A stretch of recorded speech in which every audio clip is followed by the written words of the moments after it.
फांसी दो। मैं देश की बेटी हूँ, कभी देवी तो कभी लक्ष्मी तो कभी द्रौपदी तो कभी सीता मैया के नाम से जानी जाती हूँ। हाँ, मैं देश की बेटी हूँ। पुरुषों की ये दुनिया ने ये कैसा खेल रचाया, देर रात को घर से निकलना फिर इतना बेहद दर्दनाक बनाया। चलते चलते ऐसा लगा कोई छाया मेरे पीछे पड़ा। दिल की धड़कन तेज हो गई थी और माथे से पसीना मेरे छूट पड़े थे। मुट्ठी बंद पड़ गई थी और डर के साए में मैं फिर चल पड़ी थी। पीछे मुड़ी तो हैवानों की टोली खड़ी थी और जब चिल्लाने की कोशिश की तो मुंह दबोच कर सुनसान जगह खींच ले गए। ऐ शैतान, तुझ में थोड़ी भी रहम नहीं। याद कर ले तेरी माँ बहन बेटियों को, क्या पता तुझ में थोड़ी सी शर्म आ जाए। मुंह पर हाथ और गले में लगा दुपट्टा खींचते हुए मुझे फिर याद दिलाए कि बाबा की गुड़िया को आज सच में खिलौना बनाया जाए। अपने हैवानियत के सामने ना उसे मेरी चीखें ना मेरा हाथ पैर झटकता दिखाई दिया।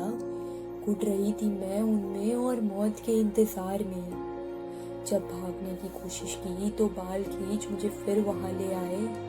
मारा है, मुझे पीटा है और अंधेरी सड़कों पर मुझे बिना कपड़ों का अकेला छोड़ चले गए। खून से लथपथ मुझे देख फिर भी कोई आगे ना आया, बस तस्वीर खींचता नजर आया। चिल्ला रही थी मैं, तड़प रही थी मैं कि मदद करो, कोई तो मदद करो। पर कोई आगे ना आया।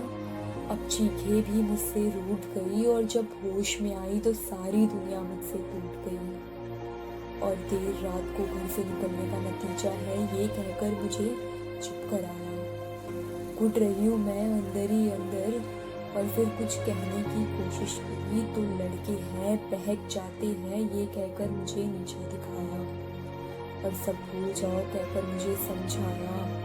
कैसे भूलूं उस रात को जब आँख बंद करूं तब भी वो शैतानी चेहरा दिखाई देता है। घाव तो भर जाएंगे मेरे, पर वो हादसा जिंदगी भर सताएगा। माफ करना दुनिया, पर तेरा ये कड़वा सच अब सामने आया है। सब भूल जाओ कहने वालों, याद रखना ये गलती आपकी भी हो सकती है।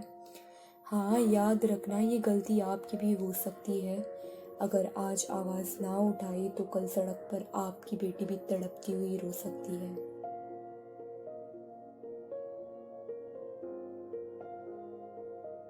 We mostly tell our girls not to go out once it's dark. And if they ask why, what's your answer? Is it important that only girls have to take precautions by wearing covered clothes for not getting raped or molested by some random crook? Why can't you tell your boys to keep their wicked lust to themselves? And if you ask any guy, why did you rape her? The answer is, it was dark and lonely, and I had nothing to do. It's her fault that she wore a short dress, which means she was clearly asking for it.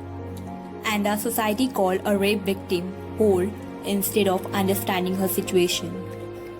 I request you to stop judging a woman by her clothing, character, etc. Rather, take the initiative to stand with her and raise a voice for justice. It all starts with you. Be the change.